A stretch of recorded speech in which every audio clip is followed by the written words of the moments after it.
on why President Trump is dropping as well. And you know, he also would brag. I was at those rallies in 2020. He was bragging that he shut the country down. Yeah. He said he shut the greatest economy in the history of the world down, and he said that it was the right thing to do, and he stood by it. Now he's saying he had nothing to do with it. I mean, you can't square those two things. Interestingly, fall of 2020 campaign, when he's campaigning in Florida, he was telling people, Florida, you guys did it right. You're open. You're not closed. And so he was complimenting Florida on that. So, but this is the thing. I think Iowans have an opportunity to really make this a race where he's going to have to engage. And I think that's important. I mean, if you're on the fence, like maybe soft Trump, like, you know, you come for me, you vote for me, you caucus for me, that will help clarify this. Because, you know, you can't have a nominee that doesn't even participate in the process and then gets into the fall, and then the whole machine comes after. So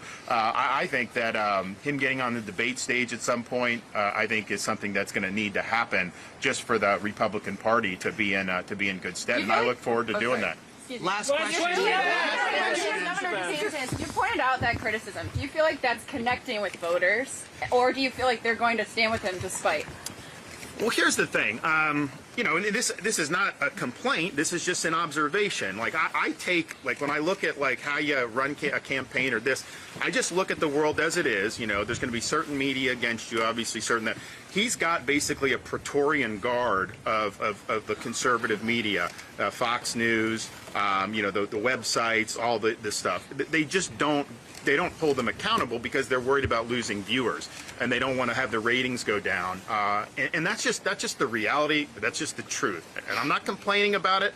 I'd rather that not be the case, but that's just, I think, an objective reality. So when you're saying that, who is amplifying the criticism, right? I mean, if you could be running, hey, he said this about Fauci, and that could be running, and they could be having big debates in kind of the conservative media. That is not happening. People just act like he never said any of this stuff. When he says build a big, beautiful $1 billion plus new headquarters for the FBI in the center of the swamp, that's not draining the swamp, that's deepening the swamp. Are they having big debates on these conservative-leaning media about how that is not what he has campaigned on in the past? No, they're not. So that is kind of the reason why I think he's able to do what he's doing, because the sources that Republicans are now looking to more than any are just not even engaging in any of this. That?